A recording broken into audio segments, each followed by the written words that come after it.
సోమవారం రాత్రి లేదా మంగళవారం ఉత్తర ఒడిశా పశ్చిమ బెంగాల్కు ఆనుకుని ఉత్తర బంగాళాఖాతంలో అల్పపీడనం ఏర్పడుతుందని ప్రైవేట్ వాతావరణ సంస్థ స్కైమెట్ తెలిపింది.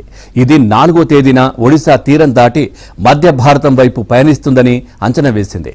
ఇక అల్పపీడనం ప్రభావంతో ఉత్తరాంధ్ర జిల్లాలో ముఖ్యంగా శ్రీకాకుళం, పార్వతీపురం మన్యం, విజయనగరం, విశాఖ, అల్లూరి జిల్లాల్లో మంగళవారం నుంచి వర్షాలు పెరుగుతాయని వాతావరణ నిపుణులు చెబుతున్నారు. సెప్టెంబర్ 2వ వారం చివరిలో మరో అల్పపీడనం ఏర్పడుతుందని అంచనా వేస్తున్నారు.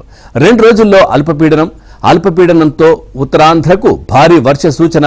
ఒడిశా తీరం దాటి మధ్య భారతం వైపు